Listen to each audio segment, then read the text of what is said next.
We get going. So, good morning, everybody. Welcome to our overcoming second chapter or second meeting of our overcoming lesson from the Unity Correspondence course. And it's good to see everybody as always. And we'd like to, Listen, what's that? nothing. I'm just looking. Ah, well, we'd like to start with our daily word. So let's just settle in and be present with whatever our experience is, because that's God. And we're going to talk about God consciousness or Christ consciousness in today's lesson. So we get a head start on noticing two or more are gathered in the name of the Christ, and that's our experience. So, as the daily word will hopefully shortly appear on your screen, I'm I'm going to ask Lillian, would you be, as you're so good at doing this, would you I'm be, ready. thank you very much. So I'm today's, grateful. thank you. Today's word is gratitude. Gratitude is my heart's song. Gratitude is my heart's natural response when I think of the best life has to offer. But sometimes when I compare my circumstances with someone else's, or when I am distracted by negative thoughts or challenging situations, my closed heart may feel resentment rather than gratitude. I let the first twinge of resentment remind me to return to gratitude. I pause, breathe, and remember the truth of my being. Knowing I am a unique expression of God, I open my heart and realize again the divine presence that is always with me. I mindfully reconnect with the indwelling life, love, wisdom, understanding, and strength that have helped me grow through even the most challenging experiences of my life. My heart sings with gratitude. And from Psalm 86:12, I give thanks to you, O Lord my God, with my whole heart. Thanks. Amen. Thank you, Lillian. Thank you. Thank you. Gratitude is my heart's song. Let's say that together. Gratitude Gratitude Gratitude is is my is my heart my song. heart heart song. song. Yeah. What a beautiful daily word. Thank you for reading that for us, Lillian. This one is a keeper. I keep some sometimes. This is a keeper. Right. I always And I just, birthday one. that's a good idea. I What'd you just sent say? it to my friend who's complaining and I said, read this and be grateful you're not in Gaza. So that was how kind I am. Sometimes I just lose my patience. Good thing you're not a doctor. Oh, you bet. God had a plan. Clever, Good clever one, Marty. Marty. Thank you very much. Thank you very much. Very good. For Yep. early Sunday morning. You must have been working on that one for a while. A lifetime. Okay. So last week we started reading in this section that Mark's called consciousness, and we read the chapter or the verse paragraph 6, 7, and 8. But what is the subconscious phase of mind? And before we move on to number 9, anything left over that we didn't discuss or something that showed up for any of us over the course of the I last? do. I see a Oh, couple go ahead, people. Claudia. Oh, thank you. Thank you, Janet. So this is 2 weeks ago. So this is kind of seasoning in my mind, so to Yep, speak. go for it. The whole discussion on why Fillmore is a vegetarian. And it was, we talked about how it's found in biblical scripture, about how God gave the grains of the earth and the plants and the fruits and all that. And then also when he was talking about clearing your mind, like, letting the Christ consciousness in, and, Louder. not eating meat, and not, not doing that. Allowed the Christ consciousness to flow up higher and higher and lift you higher. And I was talking about this because it really was interesting to me. It hooked me, to some of our Unity friends. And one of them said something very interesting. And it was Suzanne. And what she said was, yes, because if you can justify killing then an animal to eat, then you can justify killing. Because remember, Fillmore said there will never be peace until we stop killing animals for food. And I just thought, wow, that's really interesting. If we can justify killing, we can, to eat meat, then we can justify killing. I don't know. I've been sitting with that for over 10 days now. Okay, great. Thank you. Janet? Okay. So the reading last week grabbed me more than anything since I've started here with you all, because I'm a real fanatic about the subconscious and all the impact it has before I ever heard of the Fillmores or anything. But I knew Myrtle had said something about it. So I found my little book and I brought you a message from Myrtle to close out the talk about the subconscious. This is in the chapter of her stuff called Be Made Whole, chapter 24. It is well to consider prayerfully all of your living habits to get a better understanding of their purposes and to know whether or not they are really according with the divine law of health. You should consider whether or not you are worrying or fearing anything. Look back of the conscious mind into the realm of the subconscious, your memory, and determine whether there is anything that took place in the past that is continuing its disturbing influence through the unconscious expressions of your mind. Much of the habit side of life is made up of these past experiences and trainings. Many things we do daily are not consciously thought out, but are the continuation of something impressed upon us long ago. The end. And I matched that up with the readings that were in the correspondence course, and I think I'm getting on the trail of how to fix it, or allow it to be fixed, because it absolutely has been something that has weighted my whole life. And I'm too old now to still be doing things or reacting to things that happened 70 years ago. It is not in my best interest or the interest of the people that I associate with. So that's that.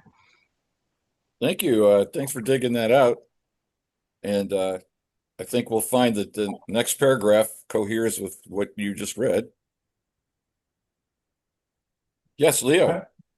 I would like to add something to our previous conversation, because that day, I think I talked with Janet about be happy this happened to you, because otherwise you'll be dead.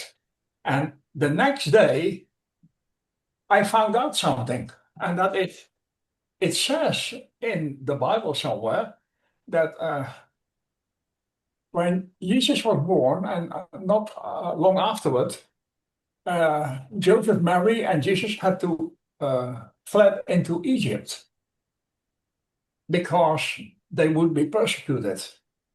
And I made a little note about that. And I had the title To Janet.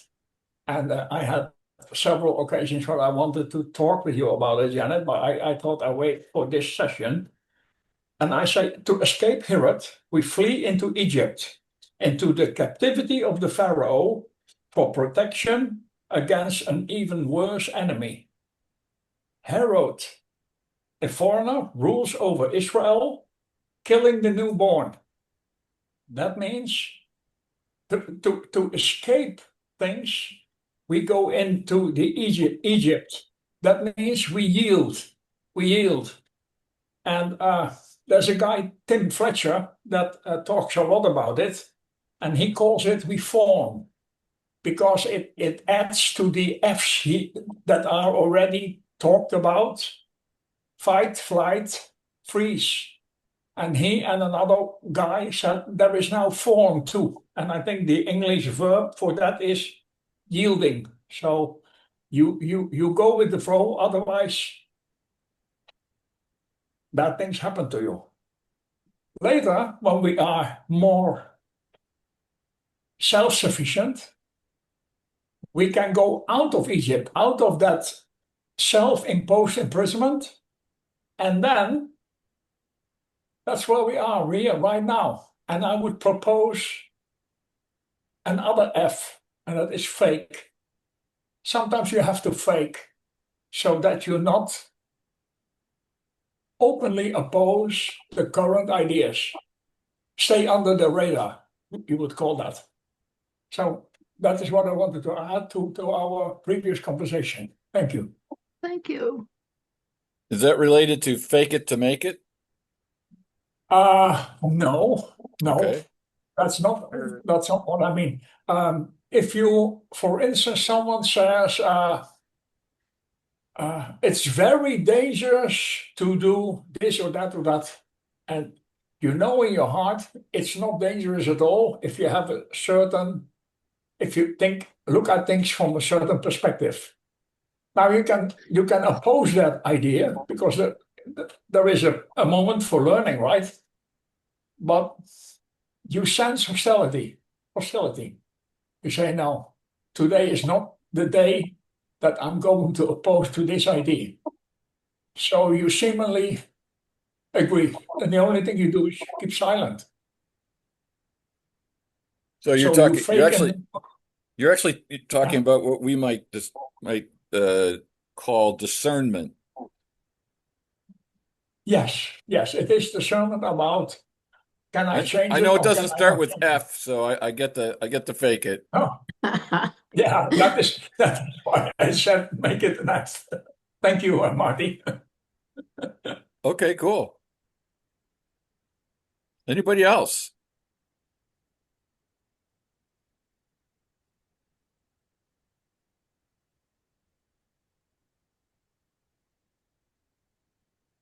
I'm really grateful to all of you for sharing how you engage with the various ideas that show up for each of us. I'm really grateful.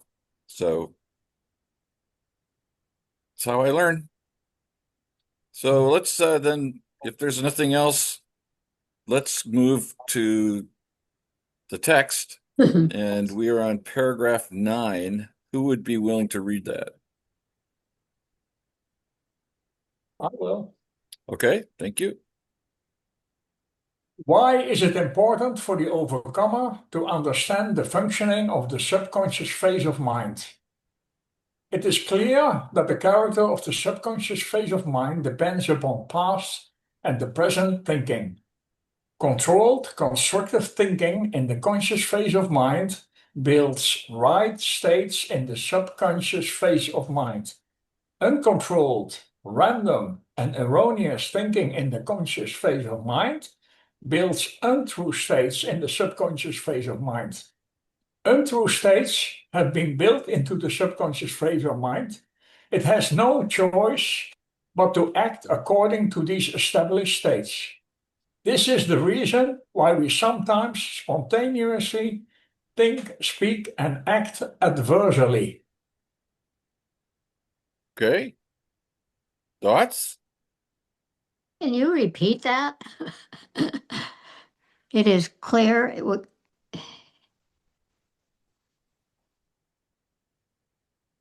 Leo, would you read it again? Sure. Please.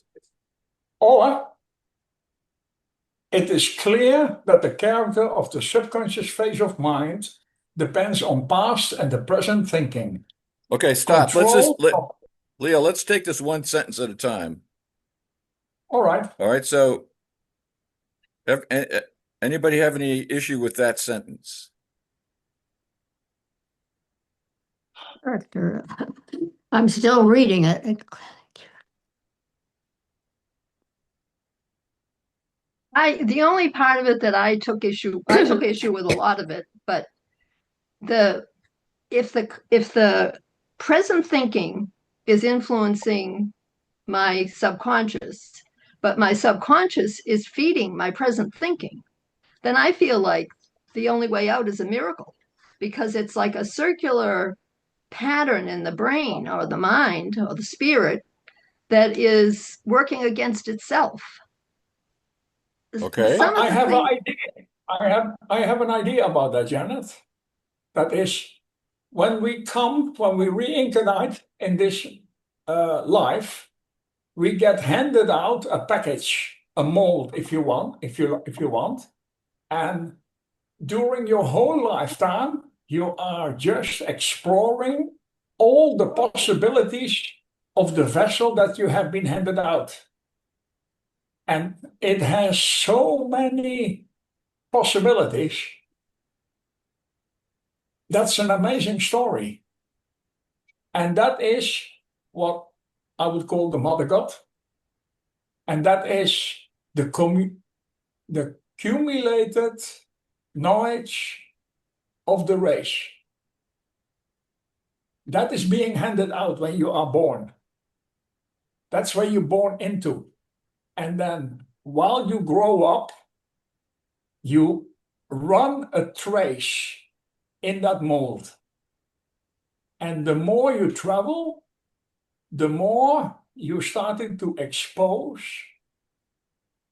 the current knowledge of the Mother God. And for certain areas, you come to that dead end, and you say, "Yeah, what's next?" Well, that's where your current now, your present thinking, need to take over, and there you need to decide what's next. Do I step back and explore another avenue, or do I go where nobody ever went before? Do I go into a new exploration? If you do that at the end of your life, you have added to the knowledge of the Mother God. So at the time of your passing, your present will be gracefully accepted and added into the race consciousness.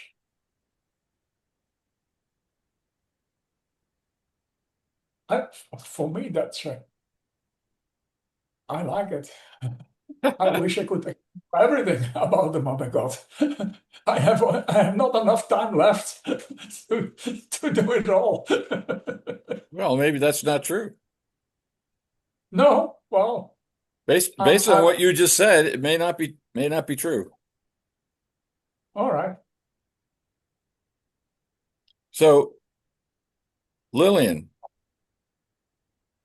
Yeah.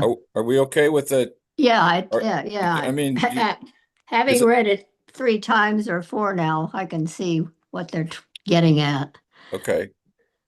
And Janet said, well, Janet, based on what I heard you say, let's read the next 2 sentences and see. Let's talk. So, Leo, read the next sentence, please. Yes. Controlled, constructive thinking in the conscious phase of mind builds right states in the conscious phase of mind, In the subconscious phase of mind. there you go. Yes, Okay. sorry. All right. So what is Uncontrolled. Oh, all right. I stopped. yeah, hold on. Yeah. So what do we hear in that sentence? Right thinking? Okay. The present, the now. You're making a decision. Okay. okay, that's what I've learned since January, since finding you all, that this idea of denial and affirmation and starting a train of thought about something that I'm going right down the catastrophic path, I have to pull back and cut it. I ask the Archangel Michael with the sword to cut that line and then let me flip it and make it a positive affirmation about something connected to whatever is scaring me. So that is a piece of my spiritual journey that I did not have before I met Mark Hicks and the Fillmore people, because reading all of the Katie stuff and all the Myrtle stuff, I didn't really understand what they were talking about positive and all of that. The lessons in truth were kind of, but I do get it now, and I think I will get better because I'm not allowing the catastrophic things that are coming from my subconscious to take over.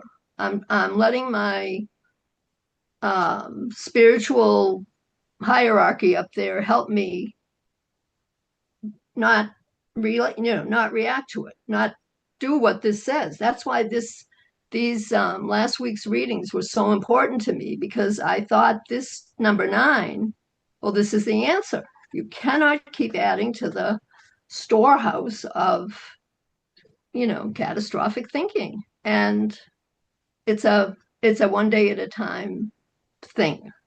But I ask for it every morning, and then I'm trying.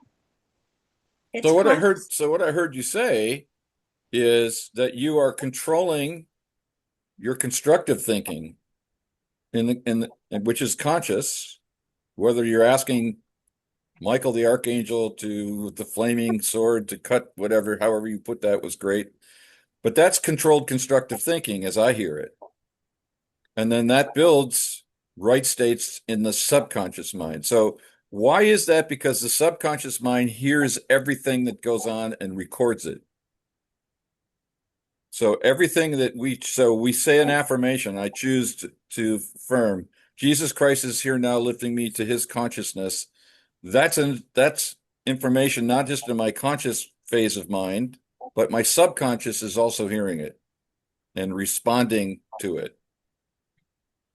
And I would add to that by saying that the subconscious mind doesn't know negative or positive. Correct. It just records. So to me, this says that you're reprogramming the subconscious mind. Yep. And I also believe that when it says past, it doesn't just talk about this lifetime. It can be previous lifetimes that we've absorbed this into our soul's consciousness, subconsciousness. And it can also be, as Fillmore talks about it, as race consciousness, meaning collectively the human experience. So all of this stuff is below the surface and bubbles up and controls your conscious mind. So you need to say, nope, thanks a lot, but that's not where I'm going, and you reprogram it. And Marty says that's what affirmations do. Maybe I'm thinking it dilutes it then. It dilutes what we would call negativity until it just is either neutral or your subconscious mind flips to the positive. So I play this game with myself sometimes, trying to catch my mind as to what it's singing, because how you sing songs in your mind sometimes and you're not really conscious of it. So I try to catch my mind to see what it's singing, and then I'll know if it's positive or negative that morning, that day, whatever. It's just a game I play. It's a valuable game. For me, I just speak for myself. Yeah, because you're catching it. It's like you're pulling the sheets back and saying, what are you doing now? Well, you're making the subconscious conscious. Right. And I didn't know you could do that. I didn't know that was possible. And so now I'm telling it, I'm befriending it, and I'm saying by the time I'm laying in the bed dying, I am going to have a subconscious filled with light and positive and the Christ consciousness it is not going to be this battle between the light that I chase and the darkness that I carry. The darkness is going to be decreasing every day. I believe that. And I believe it, but I didn't have the language to understand it until I rewrote the whole thing, all those 6, 7, 8, 9, and the anecdotes. And I've got my little manifesto about the unconscious, subconscious. And I've been reading it every day. And I am determined that my purpose as part of Fillmore's group is to get this and to die in peace with having not allowed my end a quarter of life to be influenced by darkness from all those years ago. And then you added to it all the time. I was adding to it every day, all this lifetime. And Claudia is so right that it is so connected to past life dramas, and it all makes perfect sense to me. I just didn't know what to do about it. Now I do. Just that you sing, because singing lights up two different parts of the brain. When you speak, you only are working with one part of the brain, but when you're singing, it actually engages more of the brain, so it's actually faster to reprogram. So that's why the joy songs and the, I don't know. I often sing a Zippity Doo Dah and the Red Red Robin. Those two are kind of my go-to songs when I'm feeling down.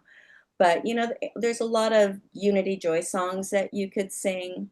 But singing really does help reprogram.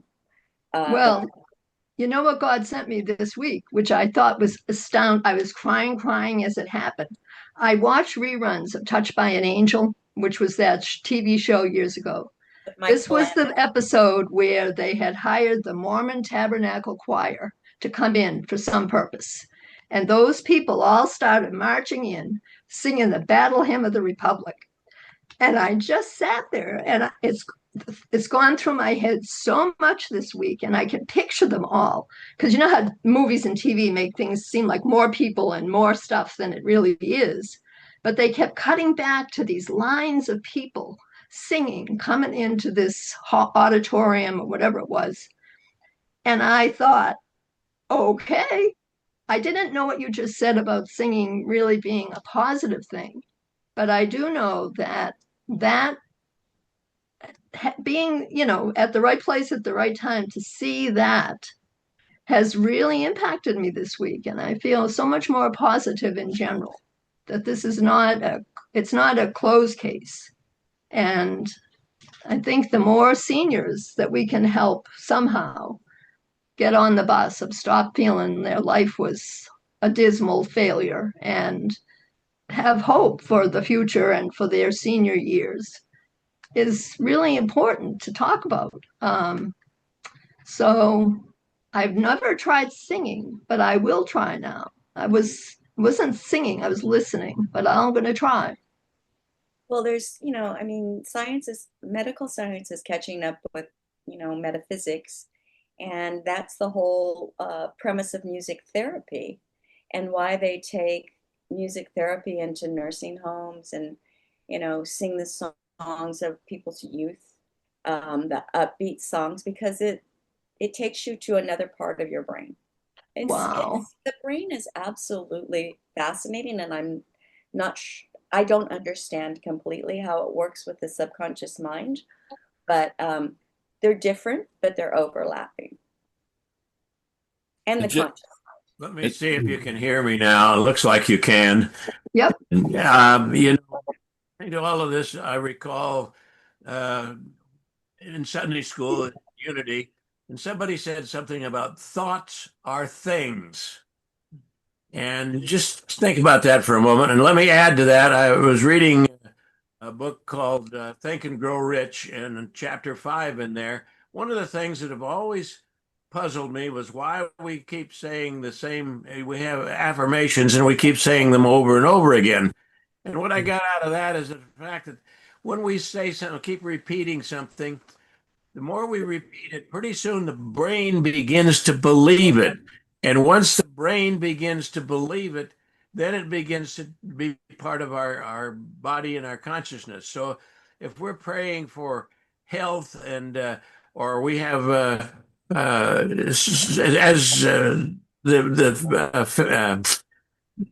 as they did, she kept meditating and saying the same thing over again. Pretty soon, her body began to believe it, and once the brain began to believe it, the body began to react to it, and she began to get well.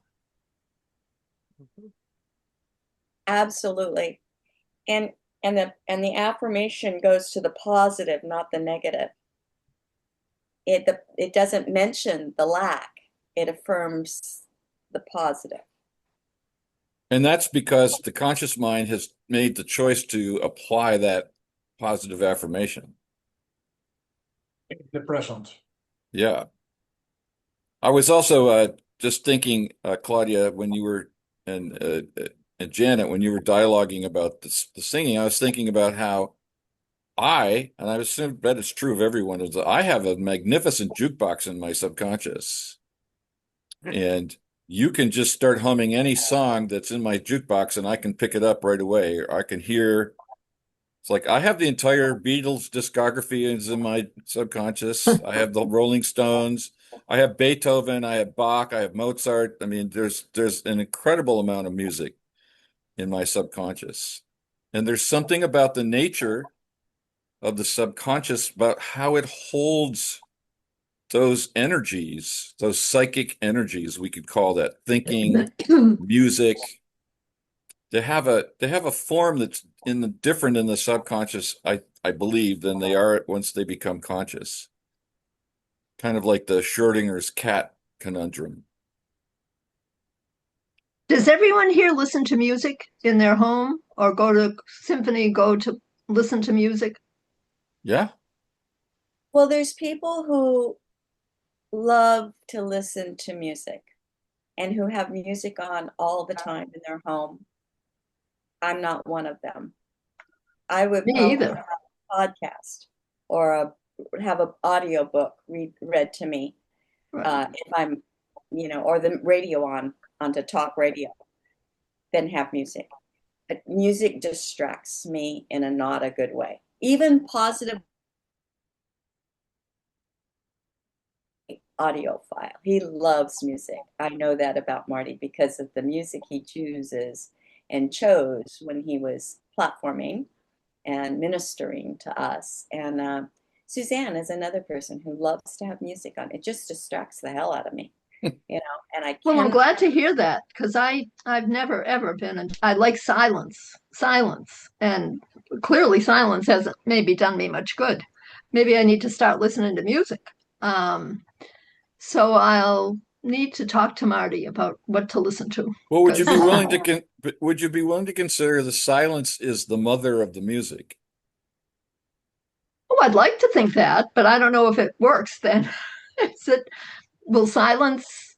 The only You thing know. is, Janet, is it silenced or Yeah. is your subconscious mind chattering at you? Because again, what music does is it lifts you, it consciously lifts you. So it's almost like a prescription. If you're down, go listen to the Mormon Tabernacle Choir. But if you want to meditate and if music distracts you, don't listen to it. You can't do it Ponder. wrong.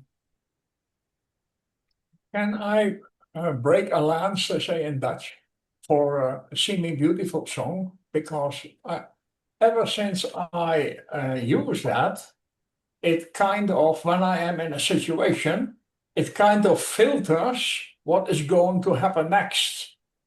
It's like all people that I sing to in my mind, they all shift their attention to positive ideas.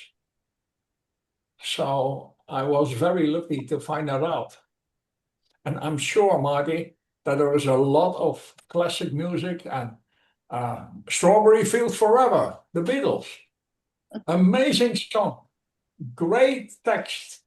And if you hum these, you are vibrating that in wherever you are, and people pick that up and they take the sunny side in that meeting, in that communion where you are at that moment.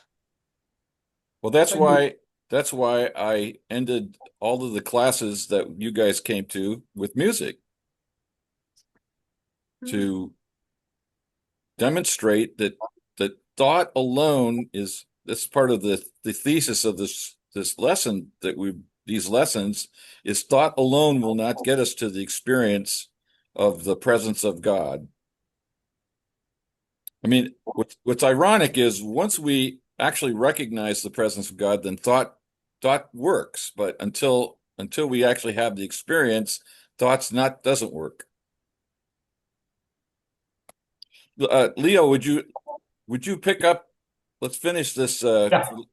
for Lillian. Let's finish the paragraph here. So you were at uncontrolled, random, and erroneous thinking. Uncontrolled, random, and erroneous thinking in the conscious phase of mind builds untrue states in the subconscious phase of mind. Untrue states have been built into the subconscious phase of mind. It has no choice but to act according to these established states. Okay, so hold on. Thank you. So that's what I think, Claudia, you were saying. Because the subconscious mind is neutral, it has no choice but to act according to these established states. So it responds to the programming. And I And, just put in the chat. good news, let me finish my thought, okay? And the good news is, therefore, it can be reprogrammed. Go ahead, Claudia. Oh, I was just going to say, I put in the text, there's a wonderful song on YouTube sung by a Unity minister called Our Thoughts Are Prayers, and We Are Always Praying. And it is an absolutely magnificent message, but it kind of is on topic with what we're talking about here. I like to add what I've been reading the first week that I met the Fillmores. And that amazed me a lot because they were talking about the three different minds, the superconscious, the conscious, and the subconscious. And then the Fillmores said, you need to let the superconscious mind redirect, reprogram the subconscious mind. And I never got that one until somewhere this week, because I came into a situation, I recognized that I wanted to deny it, but I didn't know what to inform. And then I just referred it to the Christ mind. I said, can you please take over? I have no idea the way out. Let happen what needs to happen, but it's not the me, that is going to decide about this. That sounds rather biblical. Yeah, it does. And is it the Father worked? in me that does the work, ignoring the gender thing there. Yeah. That comes back to when we say let go and let God. Yeah. Yep. I didn't understand that one either, Velden, but now I do. And so, Leo, would you just do the last sentence for us? Yes. This is the reason why we sometimes spontaneously think, speak, and act adversely. Okay, Lillian, how are we doing? Yeah, very good. I'm glad we did that. Okay, I'm glad you asked for it. It's a good discussion, really. Okay. Lillian, do you listen to music in your home? I'm kind of like Claudia. I really don't think about it that much. I Okay. like singing and yeah. She sings a lot in her home without music. Okay. Now I'm going to sing more. So this is the way the subconscious mind works for me. So Claudia talked about our thoughts are prayers, and now that's playing in the jukebox of my head. Mhm. It's like, Mhm. wow.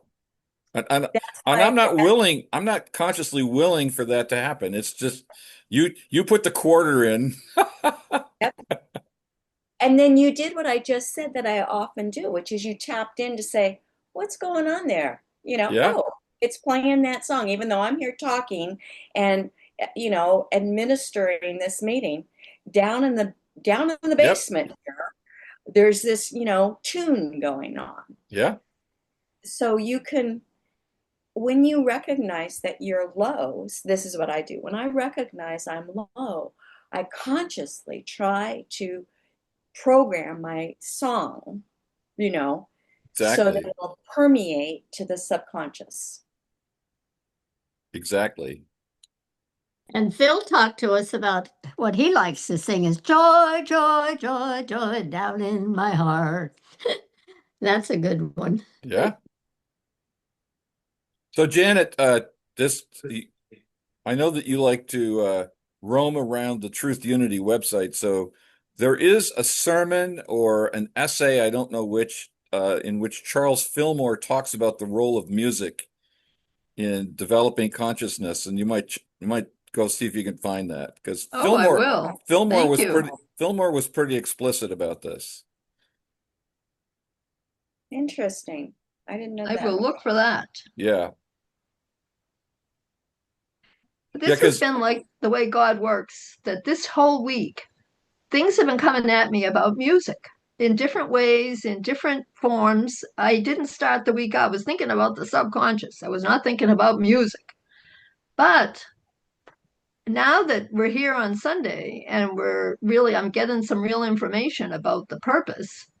I really think like I was being prepped to be here this today and not just say, oh, I don't like to listen to music. Um, so God is really watching out for us. That's for sure. I believe Amen. that. now that I've got Joy, Joy, Joy down in my heart now playing in my jukebox. Thanks, Lillian. It just goes to show I'm actually pretty easily suggestible. So, This little light of mine, I'm uh-oh, gonna let it shine. uh-oh. Mine eyes have seen the glory of the coming of the Lord.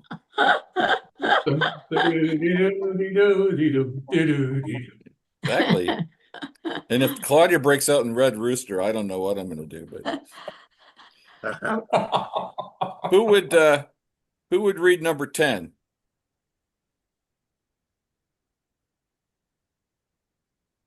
I can do that, Okay, thank you. although Paul is not my favorite. But Paul called the total of all error in man's what is the Christ consciousness? Paul called the total of all error in man's consciousness the mind of the flesh, from Romans 8:7, or the old man, Ephesians 4:22. But by some persons, this error thought is called mortal mind. Others name it air consciousness, personal consciousness, or carnal mind. The consciousness of truth established by thinking truth is called the Christ consciousness. And in the Bible, it is called the new man. Huh. I have never heard it called the old man. But okay, Check out Ephesians 4:22. I guess. Okay, thoughts? Reactions? Disagreements? Well, that's the most concise definition of Christ consciousness I think I've ever heard him say, especially in one sentence. The consciousness of truth, established by thinking truth, is called the Christ consciousness. And there you have it. That's what it is. Thank you, Diane. That for calling that out, for highlighting that, because that is so true.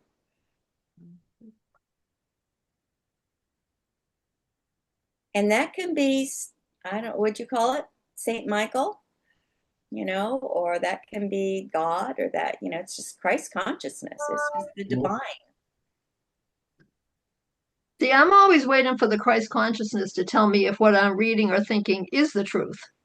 And I try to, since I found the lessons in truth, I try to go back and find something to match up to what I'm thinking that is the truth. I'm trying to think the truth with the capital T, but I question it all the time. I think, yeah, you dreamed this up to suit yourself. And so I'm looking back, and I like that sentence so much, Diane, but I thought you better be careful what you're calling truth, Janet, because that can lead you down a snarny path.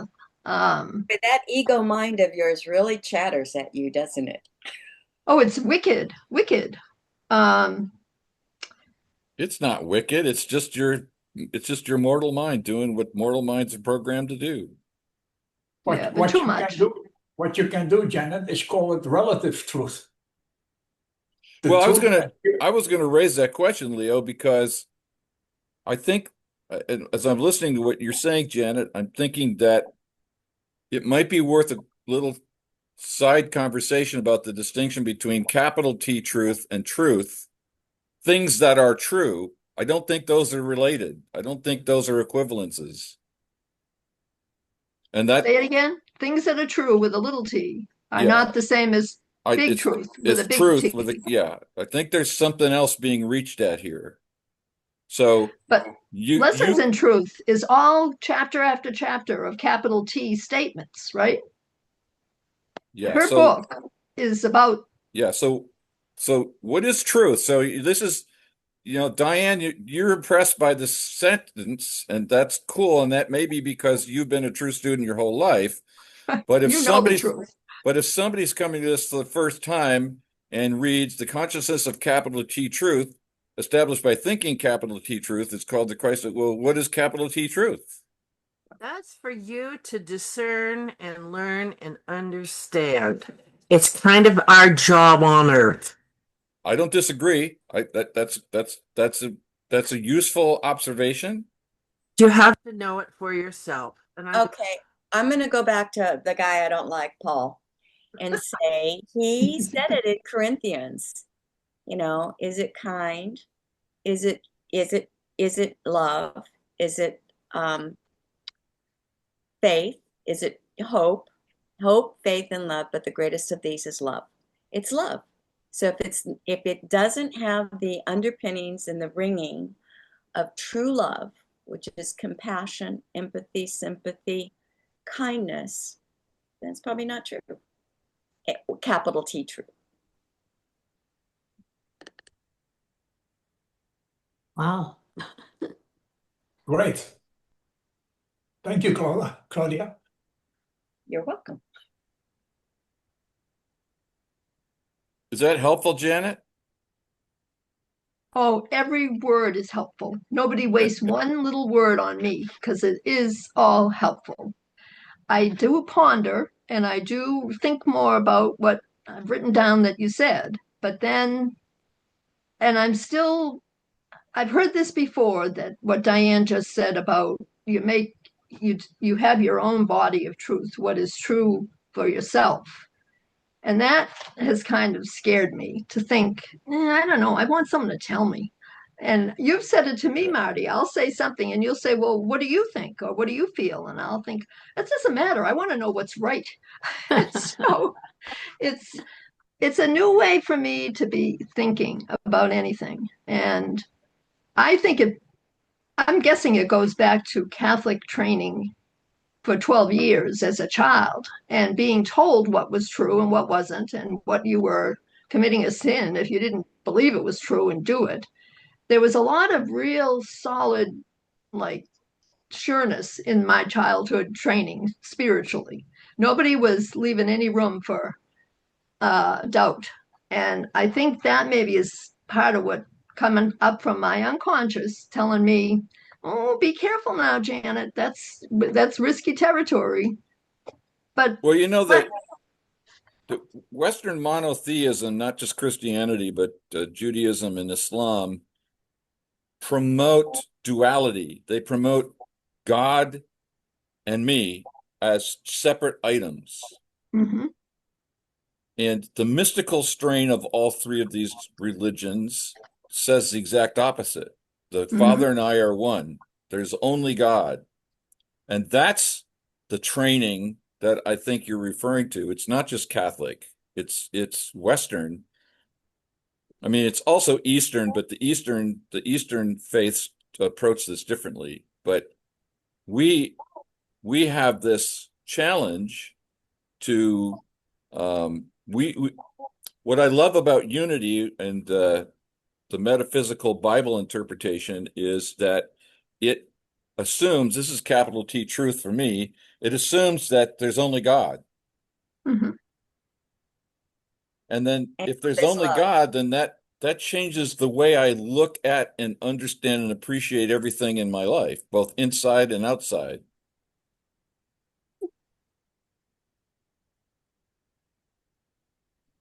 So everything is of God. It's like, oh, how do I want to be with life when I have well-established subconscious categories of right and wrong And evil. and eat good and evil. Mhm. Yeah.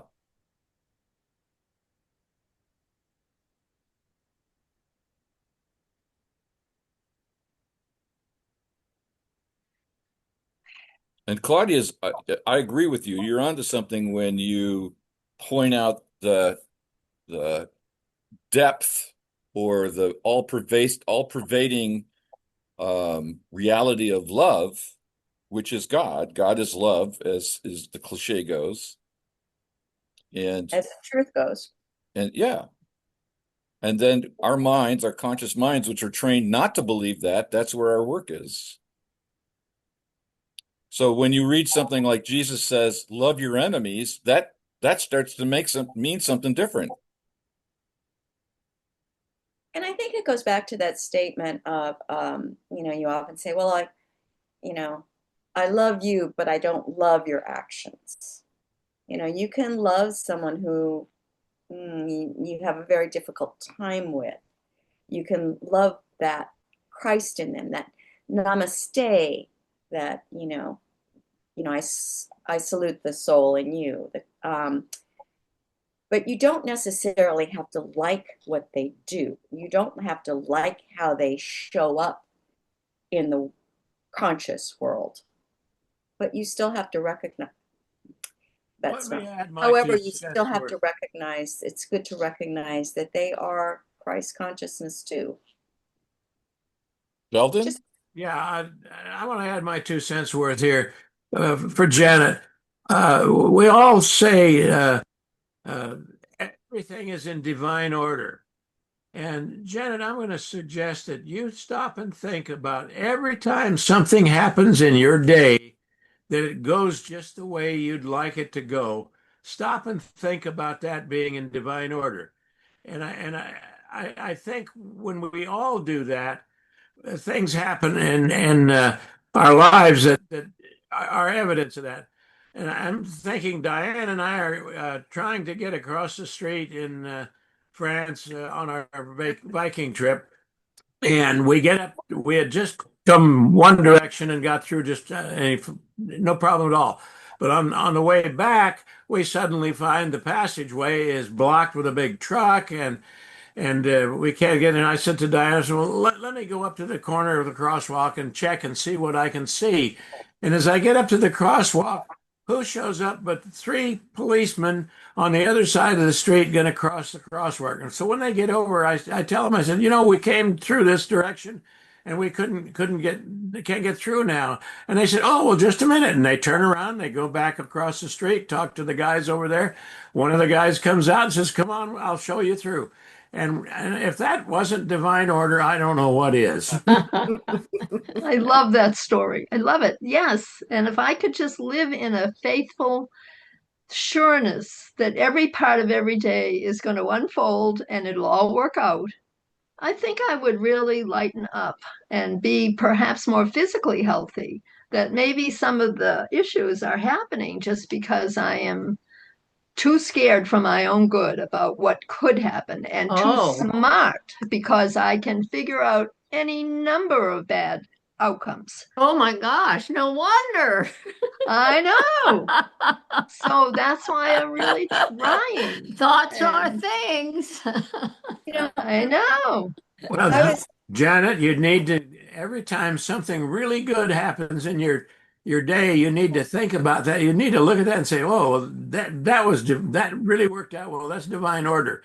And you need to put all the other baggage aside and leave it on the carousel and just look at every time something happens and you start pretty soon you're going to begin to be looking at things that are in divine order, and sometimes even the things that don't look quite right really are divine order as well. And it gets back to just letting go and letting God and put all of that other stuff. Don't drag that other baggage up. I was going to say, is there anything that's not in divine order? Uh-huh. well, there's so many things that don't happen, right? I mean, Janet, you're trying to think of all the things that bad that could happen, but there's so many bad things that don't happen if you True. think about it. And so we are walking in grace. And why I thought about that was because I was driving along yesterday and I passed a truck, a big four-wheeler truck. It was pulling a trailer. And I thought, "Oh, I'm going to get around this guy." So I got around him, got just past him. And all of a sudden, I looked in my rearview mirror. His wheel has shredded, his tire had shredded, and big tire shit was flying everywhere across the freeway. And people were swerving to get away from it. And I was like, wow. And it didn't cause an accident. And I thought, thank you, God. First of all, thank you, God, that I got by this without having the tires fly into my lane. And then thank you, God, that there wasn't any accident. So it's like I thought, how many times do things that was just something I was aware of because I happened to look in my rearview mirror, but how many times does good happen and we just go along blithely going divine order. So I don't know. And if anyone has had that proven,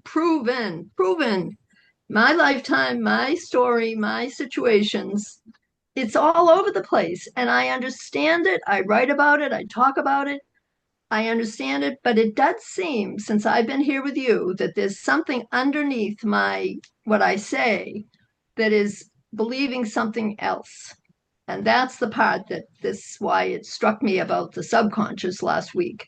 And I'm working on that now because really, I mean, I've got a great message when I talk to people at AA or I talk to people that are in other kind of groups, the old people that I'm trying to encourage to like toughen up. And it's all based on all the proof I've been given that there is divine order. But when Veldon just said it, I thought, yes, you have to remember that. And I think, why don't I remember it? I don't, I'm a work in progress. I get it. And Practice, not perfection, as they say in AA. yeah. So, Janet, just to give us a teaser of what we've been talking about for next week, would you read the first sentence of number 11? Oh, I sure would. So this is about what is overcoming. When rightly understood, all overcoming is seen to be an inner realization of victory over error states of consciousness. So, thank you. So that's our teaser for next week. And I think it does, to my mind's eye, that summarizes what we've just been talking about for the last half hour. Yeah. And so any last minute thoughts before we wrap up? Ooh, I think we covered a lot. Indeed. Remember, though, we're wired for negativity. I mean, we're hardwired that way. That was our survival. So what we're Not trying Diane and Veldon. Diane and Veldon grew up in the Unity Church. They were not allowed to have negativity, right? biologically, we're wired for negativity. They Oh, you did. didn't They need to just, tell me that, Claudia. they did. Diane and Belden are just really great examples of how at a young age they learn to rewire themselves, you know, and not in a, we need to like be conscious of, threats, but we don't have to be so conscious that we're paralyzed or it paralyzes our the goodness in our life. They just Claudia, I never thought I was wired for negativity. That thought never occurred to me. I always thought I was positivity or the good, and then I was always looking for good in somebody else. And the overcoming was like any negative thoughts I had we're fighting against that thought of all is good. And that's the challenge for me because I know it's good, not negative. I have to keep myself measured up to my own standard. I'm talking about our physical body though, Diane. That's just in Yeah. our DNA. Yeah. But you early on got the key and started unlocking the lock, you know? Well, I owe a lot of that to my parents. Thank God. Oh, You're great. welcome. Yeah. All right, my friends, very good. I don't want to hold us up, so let's close out by saying together our prayer for protection. The The light of light of God God surrounds surrounds us. us. us. The The The love love of of God God enfolds us. Enfolds enfolds us. us. The The power of power of God Power of God protects God us. protects us. The The presence presence of of God God watches watches over us. over over us. us. Wherever Wherever we we are, Wherever we are, are, God God God is, is, God is. is. and and all all is All well. is is well. well. Amen. God bless. Thank you all so much. You're Thanks, all my everybody. Thank teachers. you, Marty. Thank you, Thank you. Marty. Thank you, participants. Have a great Exactly. week, everyone. See you next Thank you. time. Thank you.